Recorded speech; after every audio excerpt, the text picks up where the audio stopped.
देखिए अगला question 5 number सवाल है, ध्यान दीजिए आप लोग। ये सवाल का जो मेन हेडिंग है आपका, ये हेडिंग है याचना की राशि प्राप्त न होना। याचना की राशि का मतलब है कि मैंने कॉल्स पर, कॉल्स कहाँ होता है, फर्स्ट कॉल जैसे होता है, फाइनल कॉल होता है, अलॉटमेंट होता है ना। मतलब एप्लीकेशन पर तो आप पहले देते हैं पैसा।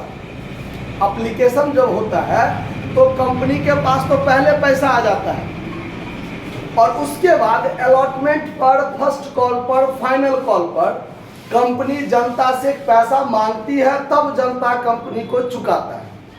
आया बात समझ में? तो जब कंपनी जनता से पैसा मांगा और जनता ने नहीं चुकाया तो उसको कहा जाता है कॉल्स इन एरियर, याचना पर बकाया। जैसे मान लीजिए आपने 100 शेयर के लिए आवेदन दिया, तो आवेदन का पैसा तो आपने दे दिया ना, और बाद में हम आपसे अलॉटमेंट का पैसा मांगते हैं कि आपको शेयर अलॉट किया जाएगा, आप पैसा क्या कीजिए, जमा कीजिए, और आप क्या करते हैं, अलॉटमेंट पर पैसा नहीं देते हैं। ठीक है, आपको फर्स्ट कॉल का पैसा मांगा जाता है, आप नहीं चुकाते हैं। फाइनल कॉल का पैसा मांगे, आपने नहीं चुकाया, तो यही होता है कॉल्स इन एरियर। क्या होता है?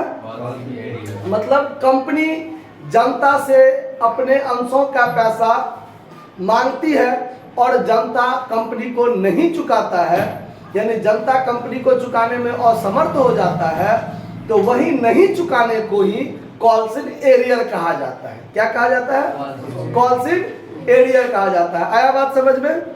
ठीक है, आगे ध्यान दीजिए।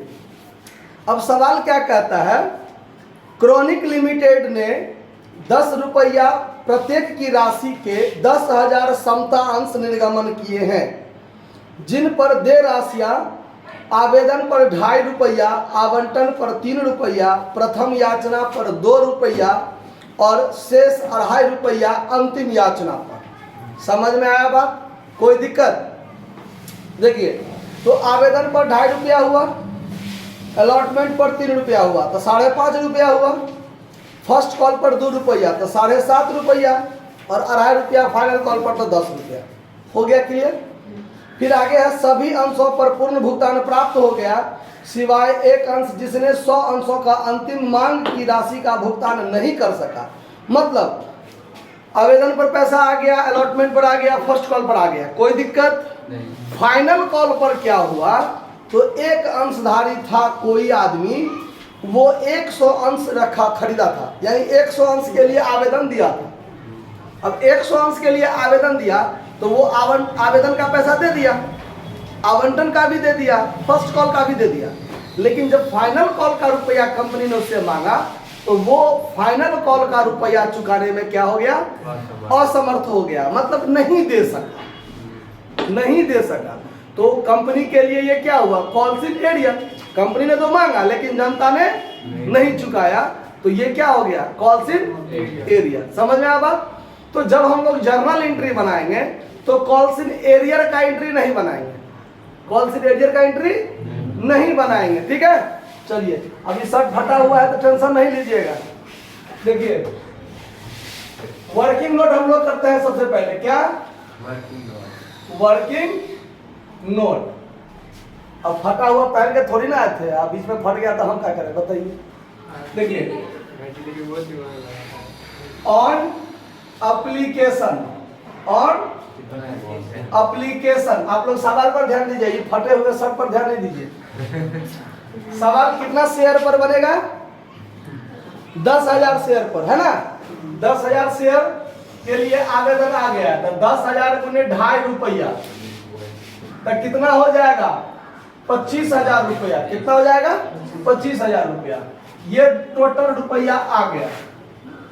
ऑन अलॉटमेंट पर 10,000 शेयर पर 3 रुपया के दर से कितना आया, 30,000 रुपया।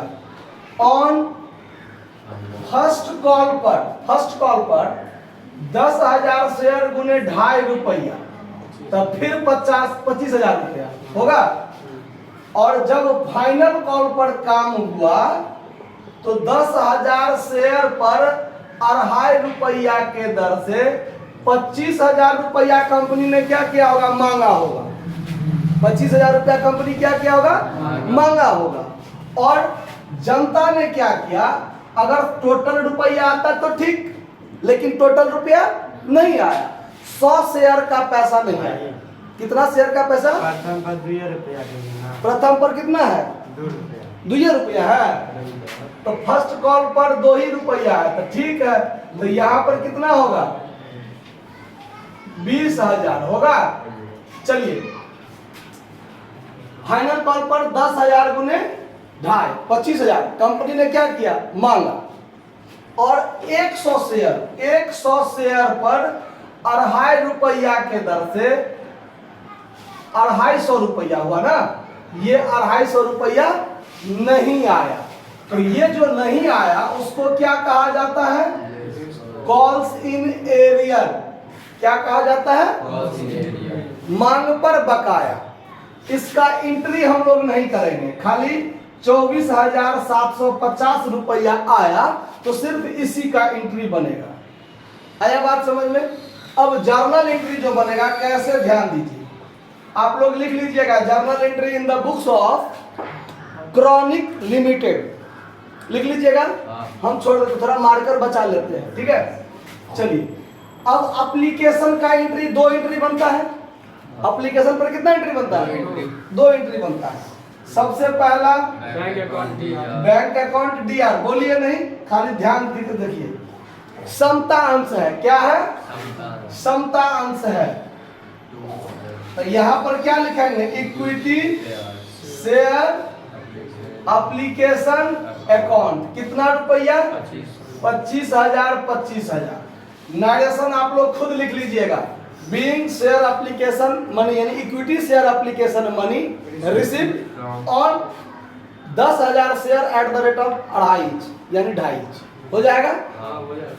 फिर देखिए, equity share application account DR, यहाँ एप्लीकेशन शॉर्टकट में APP कर दिए, ठीक है। कितना? वही 25,000 ना। To equity share capital account कितना? अब ये पूरा लिखने लगेंगे तो वीडियो भी ना लंबा हो जाएगा। हाँ, इनकी भी ज्यादा खर्चा होगा। बात समझने की है, समझ गए तो ठीक, ठीक है। अब चलिए, अब अलॉटमेंट पर काम करते हैं। अलॉटमेंट पर पहले मांगता है इक्विटी शेयर अलॉटमेंट, ALLOT करके डॉट कर दिए हैं। Allotment account DR to equity share capital account, ठीक है। कितना रुपया? 30,000। 30,000। नरेशन क्लियर हो जाएगा। Being share allotment money due on 10,000 share at the rate of 3 कर लीजिएगा ना। फिर अलॉटमेंट का पैसा प्राप्त होगा तो bank account DR to equity share allotment account. Clear? कितना हुआ?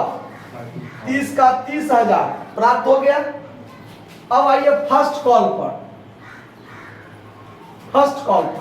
तो फर्स्ट कॉल पर फिर पहले मांगते हैं, फिर प्राप्त होता है। कीजिए, equity share first call account DR to equity share, equity के लिए EQ करके डॉट कर दिए हैं, ठीक है। Equity share capital account.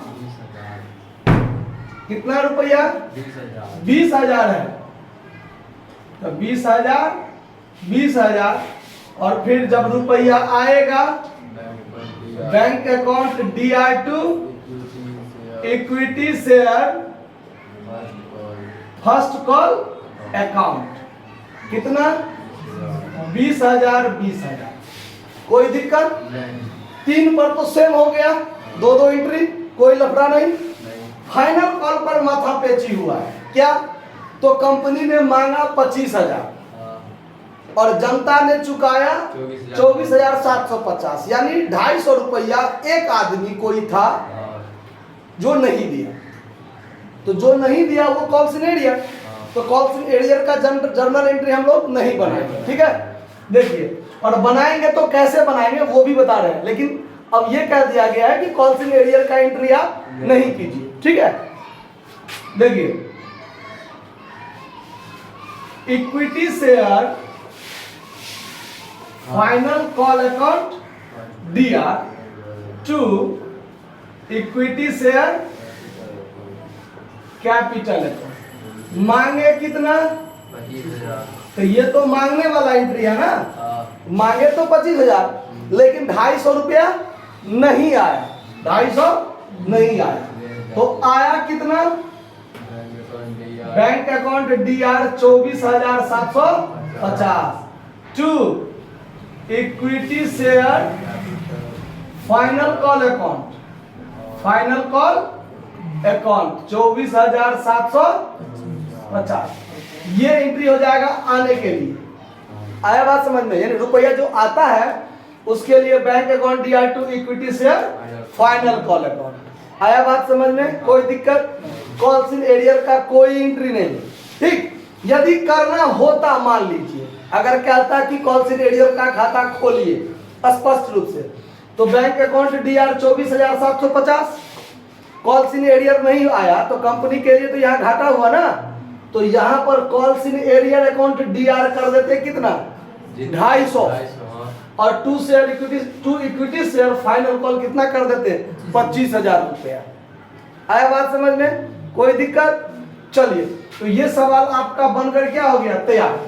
अगर इसी तरीका के सवाल में मान लीजिए कहीं कह देगा कि आपको कैश बुक में भी जर्नल प्रविष्टि कीजिए, कैश बुक में भी प्रविष्टि कीजिए, तो क्या ध्यान रखना है? ये जो बैंक वाला एंट्री है वो इसमें नहीं होगा, ये बैंक वाला एंट्री जर्नल में नहीं होगा, ये बैंक वाला नहीं होगा, और ये बैंक वाला नहीं होगा। आया बात समझ में?